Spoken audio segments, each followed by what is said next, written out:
Bismillahirrahmanirrahim. Assalamualaikum warahmatullahi wabarakatuh. Alhamdulillahirabbil alamin.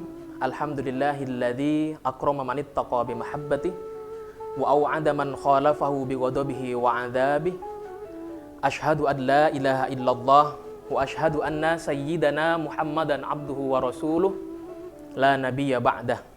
Rabbi shrah li sadri wa yassir li amri wahlul 'uqdatam min lisani yafqahu qawli. Alhamdulillah, para hadirin yang dirahmati Allah, kita kembali bisa dipertemukan oleh Allah dengan bulan suci, bulan mulia, yakni bulan Ramadan. Ketika masuk bulan suci Ramadan, biasanya akan sering terdengar di telinga kita, akan sering terbaca di mata kita, yakni sebuah ayat dalam surah Al-Baqarah ayat 183 yang biasanya bunyinya itu sudah sangat familiar sekali, bahkan mungkin akan sangat kita hafal gitu ya. Bismillahirrahmanirrahim.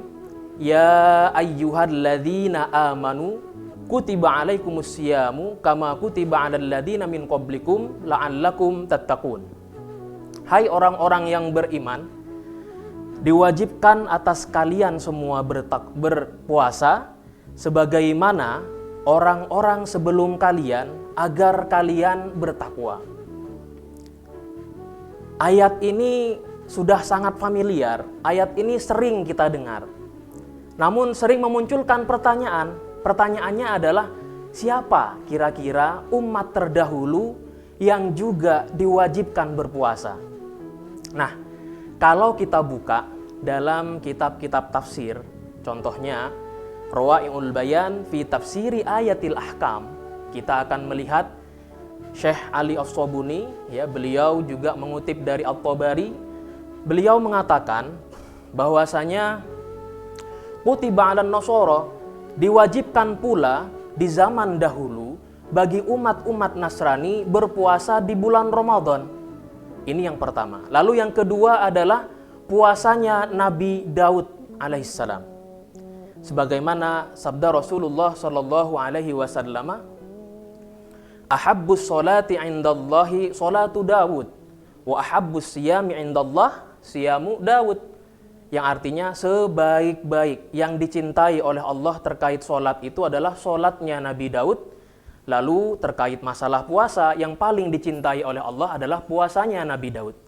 Yang pertama berarti adalah Nabi Daud diwajibkan puasa, lalu umat Nasrani diwajibkan puasa. Ada juga dalam kitab-kitab tafsir yang lain, di antaranya adalah Nabi Yuna Adam alaihissalam yang juga berpuasa setiap tanggal 10 daripada Muharram. Ada juga dalam riwayat yang lain mengatakan bahwasanya puasa Ayyamul Bid itu adalah syariat bagi Nabi Yuna Adam.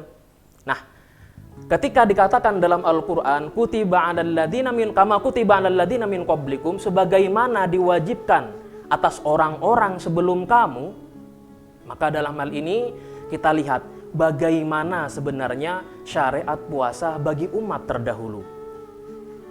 Ma'asyiral muslimin rahimakumullah, kalau kita buka dalam kitab tafsir At-Tabari dijelaskan bahwasanya puasa untuk orang-orang Nasrani di zaman itu diwajibkan bagi mereka berpuasa startnya setelah mereka terbangun dari tidur. Wa alla ya'kulu wa yashrabu, dan tidaklah mereka itu boleh makan dan minum ketika mereka terbangun dari tidurnya. Ini yang pertama. Lalu yang kedua, mereka juga dilarang untuk menikah di bulan suci Ramadan. Di Ramadan, di zaman mereka pada waktu itu. Dan banyak hal-hal berat lainnya dalam syariat mereka yang membebani mereka dalam melakukan puasa Ramadan. Maka suatu keuntungan, suatu kesyukuran bagi kita menjadi umatnya Nabi Muhammad sallallahu alaihi wasallam ketika disyariatkan bagi kita puasa Ramadan. Mengapa kita wajib bersyukur? Pertama adalah bahwasanya syariat daripada puasa yang turun kepada kita tidak seberat umat-umat terdahulu. Bayangkan, umat Nasrani diwajibkan bagi mereka berpuasa, start puasanya ketika mereka sudah terbangun dari tidur mereka. nggak kebayang bagaimana kalau kita di zaman ini bangun dari tidur jam 1 malam, gitu ya. Lalu kemudian kita harus memulai puasa di saat itu juga. Ini sangat berat sekali. Alhamdulillah, ketika kita menjadi umatnya Nabi Muhammad SAW, syariat berpuasa tetap ada dan disunnahkan bagi kita melaksanakan yang namanya sahur. Ada sahur bagi kita. Kita masih mendapatkan keringanan dari syariat yang dibebankan kepada kita, dan tentunya ini bukan beban bagi kita. Kemudian, kalau kita melihat kepada syariat puasanya Nabi Daud. Nabi Daud berpuasa zigzag. Senin puasa, Selasa makan, Rabu puasa lagi, dan begitu seterusnya. Kita, seandainya puasa Daud ini menjadi syariat yang diwajibkan kepada kita, tentulah ini akan menjadi sesuatu yang berat bagi kita semuanya dalam melaksanakan aktivitas harian kita.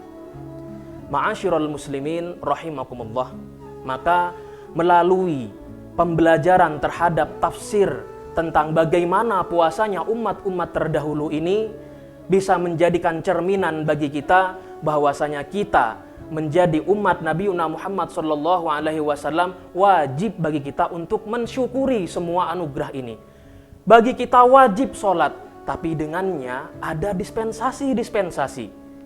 Bagi kita wajib puasa, dan dengannya ada keringanan-keringanan, ada hal-hal yang tidak memberatkan dalam pelaksanaan puasa itu, bahkan dinilai sebagai sebuah kesunahan. Alhamdulillah, thumma alhamdulillah. Ma'asyiral muslimin rahimakumullah, semoga bulan Ramadan kali ini menjadikan kita umat Nabi Muhammad SAW yang pandai bersyukur, dan syukur itu bisa diimplementasikan dengan melaksanakan puasa Ramadan dan ibadah-ibadah lainnya dengan maksimal. Usikum wa nafsi bitaqwallah wa aqulu qawli hadza fastaghfiruhu innahu huwal ghafurur rahim. Wassalamualaikum warahmatullahi wabarakatuh.